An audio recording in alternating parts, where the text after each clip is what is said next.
গাজায় বর্বরতার সব মাত্রা ছাড়িয়েছে ইসরায়েল। দেশটির সশস্ত্র বাহিনী আইডিএফের নৃশংসতা যেন থামছেই না। রোববার গাজার ব্যস্ততম বাজারে শক্তিশালী বোমা ফেলে আইডিএফ। এমনকি শিশুরা পানি বিতরণ কেন্দ্রে গেলে তাদের লক্ষ্য করে হামলাও করে তারা। জীবন ধারণের অপরিহার্য উপাদান পানি সংগ্রহরত শিশুদের কোমল মুখ দেখেও নৃশংস হামলা থেকে বিরত হয় না দখলবাজ দেশটি। তেল আবিবের বিমান হামলা সব মিলিয়ে কেড়ে নেয় গাজার ৯৫ জনের তাজা প্রাণ। বোমার আঘাতে মারা যান খ্যাতনামা চিকিৎসক ডাক্তার আহমেদ কান্দিল। মধ্য গাজার নুসাইরাত শরণার্থী শিবিরের একটি পানি সংগ্রহ কেন্দ্রে বোমা হামলায় নিহত হয়েছেন কমপক্ষে ১০ জন। এদের মধ্যে রয়েছে ৭ শিশু, যারা পানি সংগ্রহের জন্য লাইনে দাঁড়িয়েছিল। ২০২৩ সালে ৭ অক্টোবর থেকে শুরু হওয়া ইসরায়েলি হামলায় এ পর্যন্ত গাজায় মৃতের সংখ্যা ৫৮,০০০ ছাড়িয়েছে, আর নিহতদের মধ্যে বেশিরভাগই নারী ও শিশু। ইসরায়েলি সেনাবাহিনী দাবি করেছে নুসাইরাত হামলার লক্ষ্য ছিল একজন ফিলিস্তিনি যোদ্ধা, তবে কারিগরি ত্রুটির কারণে বোমাটি লক্ষ্যভ্রষ্ট হয়।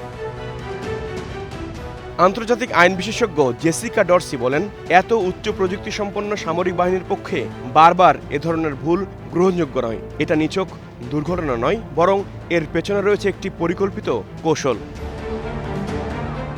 এদিকে জাতিসংঘের বিভিন্ন সংস্থা জানিয়েছে, যদি জ্বালানির সরবরাহ স্বাভাবিক না হয় তাহলে তারা গাজায় স্বাস্থ্যসেবা, পানি সরবরাহ ও মানবিক সহায়তা কার্যক্রম বন্ধ করে দিতে বাধ্য হবে। ইউনিসেফ জানিয়েছে, জুন মাসেই গাজায় ৫,৮০০ শিশুকে অপুষ্টিতে আক্রান্ত হিসেবে শনাক্ত করা হয়েছে, যাদের মধ্যে ১,০০০ শিশুর অবস্থা গুরুতর। ৭ মাস বয়সী এক শিশু রোববার অপুষ্টির কারণে মারা গেছে। একই সঙ্গে অন্তত ৮০৫ জন ব্যক্তি খাদ্য ও সাহায্য সংগ্রহের সময় হামলায় নিহত হয়েছেন বলে জানিয়েছে গাজার সরকারি মিডিয়া অফিস। মানবাধিকার সংস্থাগুলো মানবিক ত্রাণ বিতরণ কার্যক্রমকে ইসরায়েলের অস্ত্র হিসেবে ব্যবহার করার অভিযোগ করেছে।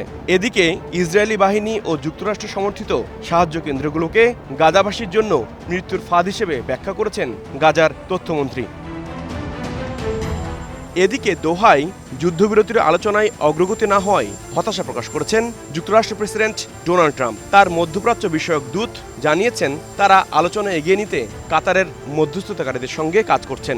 বিশ্লেষকরা বলছেন, একদিকে যখন যুদ্ধবিরতির আলোচনা চলছে, অন্যদিকে ইসরায়েলি আগ্রাসনে প্রাণহানি ও দুর্ভোগ প্রতিদিনই বাড়ছে। ফলে ইসরায়েল আদৌ যুদ্ধবিরতি চায় কিনা সেটি এখন বড় প্রশ্ন হয়ে দেখা দিচ্ছে। HR Rafi, star news.